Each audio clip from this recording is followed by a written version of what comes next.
Assalamualaikum warahmatullahi wabarakatuh. Alhamdulillah wassalatu wassalamu ala Rasulillah wa ala alihi wa sahbihi wa tabi'in. Amma ba'd. Ayat talaba azani Allah wa iyakum في هذه الفرصة وفي هذه المناسبة إن شاء الله تعالى نتكلم عن القصص ونعرف بأن القرآن أن القرآن تتكون من بعض الأشياء ومنها القصص. ثلث القرآن يتكلم عن قصص.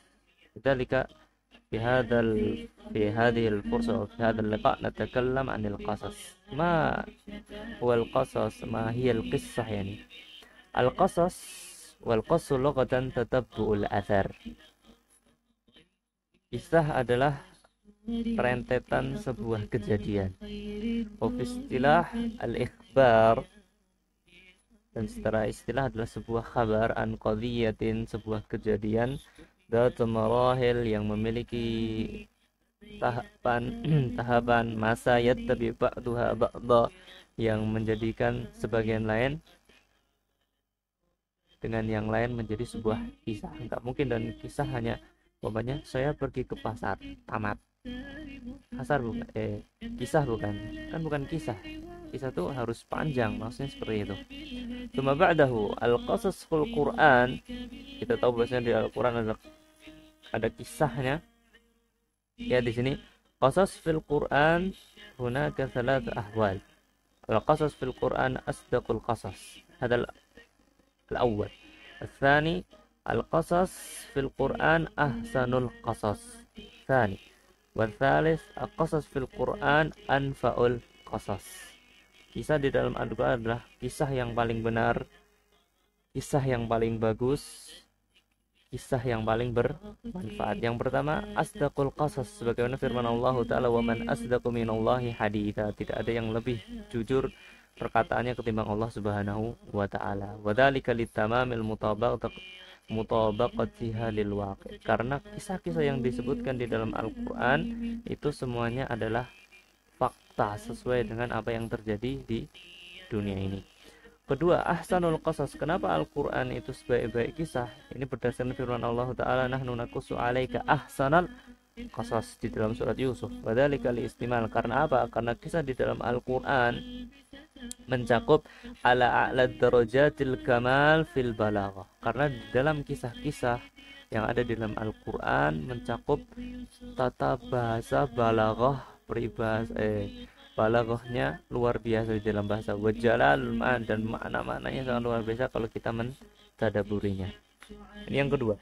Kemudian yang ketiga, bi anna qasasul Qur'an wa anfa'ul qasas, liqaulihi ta'ala laqad kana fi qasasihim ibratun liulil albab. Lihat, semua kisah yang ada di Al-Qur'an, kata Allah Subhanahu wa Ta'ala, hunaka ibrah lakin liman liulil albab wa dzalika liquwati ta'thir.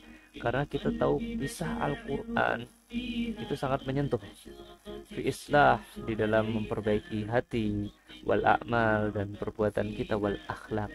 Kalau kita pernah buka internet, baca-baca buku, buletin, majalah dan sebagainya, banyak di sana disebutkan kisah-kisah orang masuk Islam hanya dikarenakan membaca Al-Qur'an. Salah satu yang menyebabkan mereka membaca Al-Qur'an, menjadikan mereka masuk Islam adalah membaca kisah-kisah, terutama kisah Nabi Isa, Nabi Musa, Bani Israel, Fir'aun, dan banyak lagi. Naam. Ayat talabah azani Allah wa iyakum. Thumma ba'dahu wa hiya thalathatu aqsam. Kisah di dalam Al-Qur'an ada tiga bagian. Secara garis besar bisa dibagi menjadi tiga. Pertama, kisah yang menjelaskan anil anbiya'i war rusul, menjelaskan kisah-kisah Nabi dan para Rasul, wa majaralahum ma'al mu'minin, dan apa yang terjadi bersama dengan mereka, yaitu orang-orang yang beriman dengan Allah Subhanahu wa Ta'ala, dan begitu juga mencakup orang-orang yang kafir, orang yang kufur terhadap Allah Tabaraka wa Ta'ala. Di sana ada kisahnya Nabi Isa, Nabi Musa, Nabi Yusuf dan semisalnya, dan kaum-kaum Fir'aun dan semisalnya. Tsumma ba'dahu kisam an afrad wa tawaif. Bagian kedua adalah yang menjelaskan perorangan ataupun kelompok orang. jaralahu ma fihi ibrah, yang mana ada ibrah di sana. Fanaqalahu Allah taala anhum, sehingga Allah tabaraka wa taala mengiratkan, menyisipkan kisah-kisah mereka di dalam Al-Qur'an, seperti kisahnya Maryam. Apa ibrahnya? Allah qadirun ala kulli syai'in. Maryam hamil, punya anak Nabi Isa tanpa ada bapak. Wa Luqman, dan begitu kisahnya Luqman, walladzi marra ala qaryah wa hiya qawiyatun ala ursya, dan kisahnya seorang lelaki yang melewati sebuah tempat yang tempat itu sudah hancur lebur, tapi Allah Subhanahu wa taala kembalikan kepada keadaan yang seperti semula. Wa Dzulqarnain, kisahnya Dzulqarnain, wa Qarun, wa ashabul kahfi, wa ashabul fil, wa ashabul ukhdud, wa ghairi dzalik. Banyak sekali kisah-kisah yang berkenaan tentang perorangan ataupun kelompok-kelompok. Ini bagian yang kedua. Kemudian bagian yang ketiga disebutkan di sini oleh mu'alif, an hawadits wa aqwam. Sebuah kejadian-kejadian dan begitu juga kaum-kaum fi ahdin Nabi sallallahu alaihi wasallam. Ingat di sini takdirnya fi ahdin Nabi sallallahu alaihi wasallam. Kejadian-kejadian dan kaum-kaum yang kisah-kisah kaum yang terjadi di zamannya Nabi sallallahu alaihi wasallam. Kisahnya kisah Ghazwati Badar, kisahnya Badar, bayangin coba 300 lawan 1000, tapi yang menang 300. Ada ibrah di sana. Wa Uhud, wal Ahzab, wa Bani Quraidah, wa Bani Nadir, wa Zaid bin Haris, wa Abi Lahab, wa ghairi dzalik. Di sana ada ibrah kalau kita ingin mentadaburi kisah-kisah tersebut. Ini 3 pembagian besar tentang kisah yang ada di dalam Al-Quran. Thumma ba'dahu arada al-mu'allifu fi hadhihi al-faqrah yata'allaq bil hikmah al-qasas. Lil qisas fil Quran hikam katsirah 'azimah. Di dalam Al-Quran, kisah di dalam Al-Quran memiliki banyak yang disebut hikmah-hikmah. Pertama, bayanu hikmatillahi ta'ala fima tadammanu fi hadhil qasas. Dalam kisah tersebut Allah ingin menjelaskan hikmah Allah, rahmat Allah dan semisalnya di dalam kisah tersebut. Dan dalilnya ini antum hafalkan sendiri, antum pahami sendiri. Walaqad ja'ahum fil anbiya'i ma fihi mustajid hikmatun balighah. Karena Allah Subhanahu wa taala yang maha hikmah. Tsani, di dalam kisah Al-Quran, hikmah yang kedua adalah bayanu adlihi ta'ala bi uqubatil muqaddimin, menjelaskan betapa adilnya Allah Subhanahu wa taala dengan memberi uqubah, hukuman kepada orang-orang yang mendustakan para anbiya, yang mendustakan Allah tabaraka wa taala. Dan kita lihat semua orang yang mendustakan Allah, agama Allah, Rasulnya, semuanya mendapatkan hukuman. Tsalits, bayan fadlihi ta'ala, menjelaskan keutamaan Allah Subhanahu wa ta'ala. Keutamaan apa? Bimatsubatil mu'minin, dengan memberi balasan orang-orang yang beriman, memberikan ganjaran. Ni'matan min indina kadzalika najzi man syakar. Sebagaimana hal itu kami memberikan balasan kepada orang-orang yang bersyukur. Tsumma ba'du ar-rabi', tasliyatun Nabi sallallahu alaihi wasallam, sebagai penghibur Nabi sallallahu alaihi wasallam amma asabahu, dari apa-apa yang menimpa Nabi sallallahu alaihi wasallam. Jadi Nabi dapat musibah, dapat apa, dan sebenarnya dapat penentangan ketika di Taif dan semisalnya. Jadi Nabi nggak sedih karena Allah mengatakan wa ayyukadzibuka faqad kadzdzaba alladziina min qablihim. Wahai Rasul, kalau mereka mendustakan engkau, ketahuilah sungguhnya orang-orang sebelum engkau, Rasul, para anbiya sebelum engkau juga didustakan. Jadi bukan hanya saya. Sehingga Nabi sallallahu alaihi wasallam merasa terhibur. Tsumal khamis atau khamisah, targhibul mu'minin, memberi semangat kepada orang-orang yang beriman, fil iman, di dalam keimanan, mereka bersabat, bal istiyad, tetap teguh dan senantiasa menambah keimanan. Id alimun najatal mu'minin sabiyin, ketika mereka mengetahui bahwasanya orang-orang yang beriman sebelum mereka semuanya berhasil.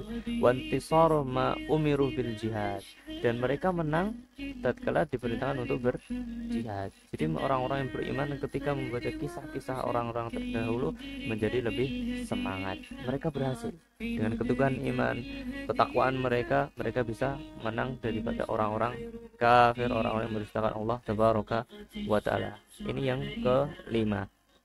Jadi yang pertama adalah menunjukkan hikmah Allah Subhanahu wa taala, menunjukkan keadilan Allah Subhanahu wa taala dengan menghukum orang-orang yang mendustakan Allah. Ketiga, menjelaskan keutamaan Allah Subhanahu wa taala yang memberikan fadilah, memberikan balasan bagi orang-orang yang beriman. Yang keempat, menghibur Nabi Shallallahu Alaihi Wasallam dari musibah yang ditimpa oleh Nabi Shallallahu Alaihi Wasallam dari pendustaan orang-orang yang menolak dakwah Nabi Shallallahu Alaihi Wasallam. Dan yang kelima adalah targhibul mu'minin fil iman, agar orang yang beriman senantiasa menambah keimanan mereka sehingga mereka as-sabat ala dinillahi azza wajal. Ini 5. Apakah hanya cukup 5? Ternyata mu'alif masih menambahkan 2 di sini. 2 sebelum diakhiri. Yang keenam adalah tahdzirul kafirin, sebagai peringatan bagi orang yang kufur minal istimrari fi kufrihim, daripada mereka melanjutkan kekufuran mereka. Jadi orang kafir nanti pada akhirnya mendapatkan hukuman bahkan azab dan semisalnya. Bagi orang yang kufur tersebut mengetahui akan hal itu, apakah mereka akan masih melanjutkan? Afalam yasiru fil ardi fayanzuru kaifa kana aqibatul ladzina min qablihim. Apakah engkau tidak melihat orang-orang yang berjalan sebelum mereka, akibatnya apa? Dammarallahu alaihim walil kafirin amsaluhum. Allah Subhanahu wa taala menghancurkan mereka, walil kafirin, dan bagi orang-orang yang kufur hal yang sama dengan itu. Maksudnya apa? Dihancurkan oleh Allah Subhanahu wa taala. Akhir, isbatur risalah Nabi sallallahu alaihi wasallam. Penetapan risalah Nabi sallallahu alaihi wasallam. Fa inna akhbarul umam as-sabiqah la ya'lamu illa Allah azza wajalla. Karena apa? Karena kabar-kabar terdahulu itu nggak mungkin bisa diketahui kecuali yang mengetahui siapa? Rob semesta alam, yaitu Allah Subhanahu wa taala. Kalau sekarang mungkin bisa ada Wikipedia, ada Google dan semisalnya, semua sejarah tertulis.